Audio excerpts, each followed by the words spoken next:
ഗൗതം ഒരുപാട് ക്ഷീണിച്ചു. സാരമില്ല, നീ പൊയ്ക്കോ. ഗൗതം പൊയ്ക്കോ, ഞാൻ ഗൗതമിനെ നോക്കി നിന്നോളാം.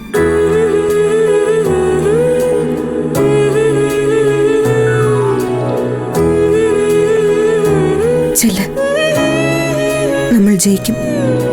ഞാൻ തിരിച്ചു വരും.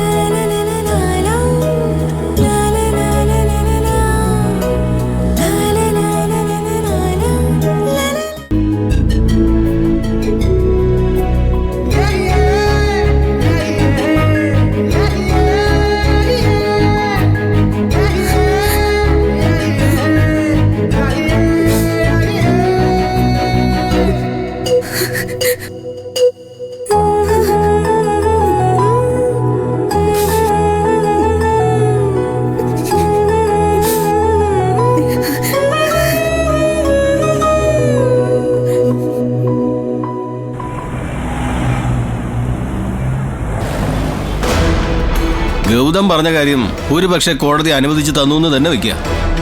ഞാൻ വിചാരിച്ചാൽ ശിവാനി ഒരു മെഡിക്കൽ ചെക്കപ്പിന് വിധേയമാക്കാനുള്ള കോടതി ഉത്തരവ് സെഷൻസ് കോർട്ടിൽ നിന്ന് വാങ്ങാനും പറ്റുമായിരിക്കും. അങ്ങനെ ഉണ്ടായാൽ ആ ഒരൊറ്റ മെഡിക്കൽ റിപ്പോർട്ട് കൊണ്ട് തന്നെ ഈ കേസ് ഇല്ലാതാക്കാനാവില്ല സർ. എങ്ങനെ ഇല്ലാതാവും? ആ മെഡിക്കൽ റിപ്പോർട്ട് നമ്മുടെ കയ്യിൽ കിട്ടിയിട്ടില്ലല്ലോ. ശിവാനിയെ ചെക്കപ്പിന് വിധേയമാക്കി കഴിഞ്ഞാൽ പിന്നെയുള്ളത് 2 സാധ്യതകളാണ്. ഒന്ന്, ശിവാനി പ്രഗ്നന്റ് ആണ് എന്ന് തെളിയിക്കപ്പെട്ടാൽ പിന്നെന്ത് ചെയ്യും?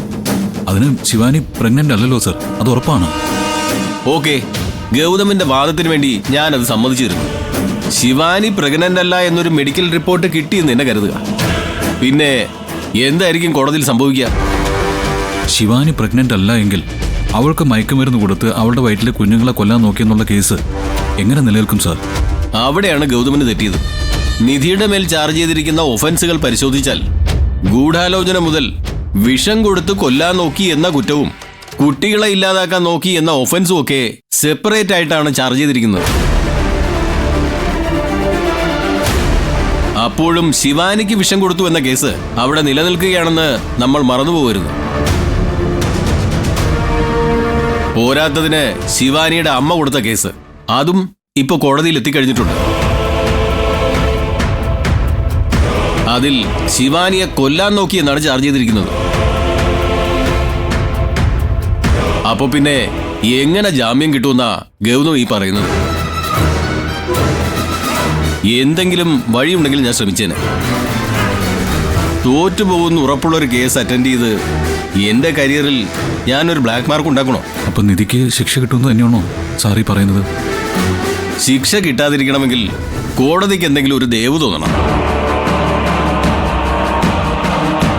അങ്ങനെ സെഷൻസ് കോർട്ടിൽ നിന്നൊരു വിധി കിട്ടിയാൽ പോലും ഈ ശിവാനി അപ്പീൽ പോകില്ലെന്ന് എന്താ ഒരു ഉറപ്പ്?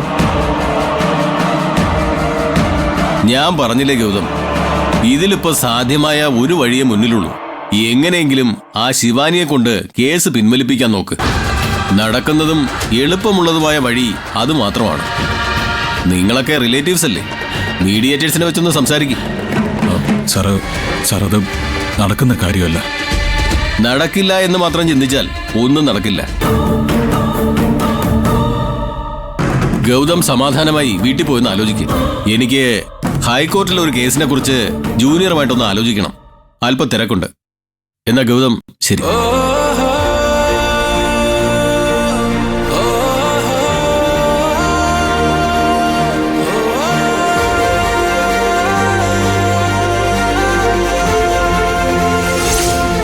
ചെല്ല്, നമ്മൾ ജയിക്കും. ഞാൻ തിരിച്ചു വരും.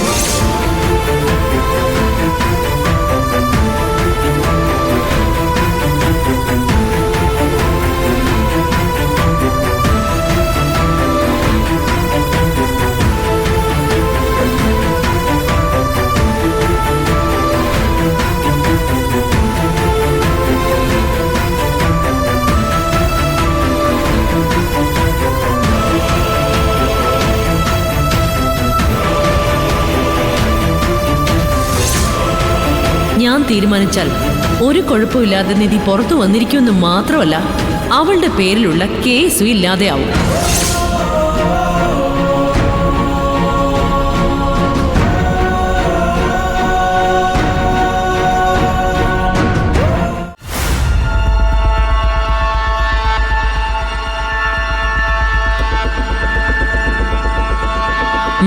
എന്താ?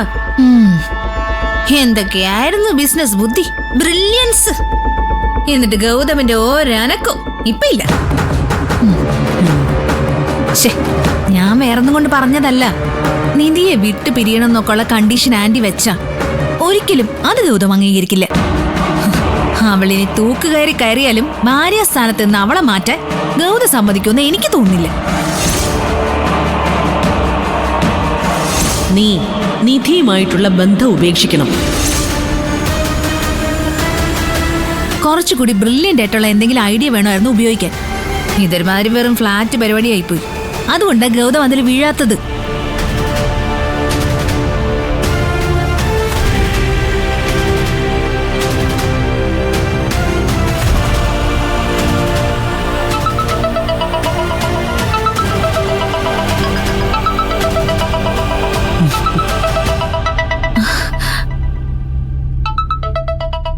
ഗൗതം വിളിക്കുന്നു. ഫോൺ എടുത്ത് സ്പീക്കർ ഇടാൻഡി. ഗൗതം പറയ്. എനിക്ക് അത്യാവശ്യമായിട്ടൊന്ന് കാണണമായിരുന്നു. എന്താ കാര്യം? കാര്യമൊക്കെ നേരിൽ പറയാം. കാണാൻ പറ്റൂല്ലോ, അത്യാവശ്യ. നീ കാണണോന്ന് പറഞ്ഞാ പറ്റില്ലാന്ന് ഞാൻ പറയില്ലല്ലോ. ലൊക്കേഷൻ എവിടെയാണെന്ന് വെച്ചാ ഞാൻ അയച്ചു തരാം. നീ അവിടേക്ക് വന്നാ മതി. എപ്പോ? അതെ, ഇപ്പോ കുറച്ച് തിരക്കുണ്ട്. ഒരു 3 മണിയാവുമ്പോ നമുക്ക് കാണാം. എന്താ, ഓക്കെ അല്ലേ? ഓക്കെയാണ്. ലൊക്കേഷൻ അയച്ചാൽ മതി. ഓക്കെ. സൂപ്പർ ആന്റി, സമ്മതിച്ചു ഞാൻ. ആന്റിയുടെ തന്ത്രം തന്നെ വിജയിച്ചു. ഇനി ഗൗതം എന്റെ വഴിക്ക് വരും. ഒരു ചെറിയ തടസ്സം ഉണ്ടെങ്കിൽ അത് ഞാൻ ഏട്ടത്തെ കൊണ്ട് മാറ്റിയെടുക്കും.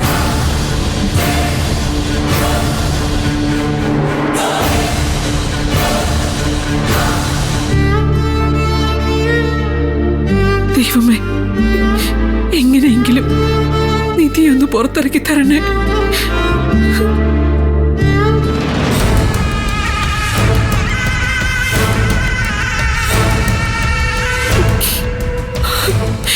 എന്റെ നിധി ആർക്കൊരു ദ്രോഹം ചെയ്യുന്നവളല്ല. ആർക്കെങ്കിലും ഒരു ദോഷം വരണേന്ന് ചിന്തിച്ച് അവൾ ഒന്നും പ്രവർത്തിക്കാറില്ല. അവൾ എന്തെങ്കിലും ചെയ്തിട്ടുണ്ടെങ്കിൽ എല്ലാം ഈ കുടുംബത്തിന് വേണ്ടിയാ. എന്റെ കുഞ്ഞ് അനുഭവിക്കാവുന്നതിൽ കൂടുതൽ വേദന അനുഭവിച്ചു കഴിഞ്ഞു. ഇനിയെങ്കിലും അവൾക്ക് അതിൽ നിന്നൊരു രക്ഷ കൊടുക്കണേ ഭഗവാനെ.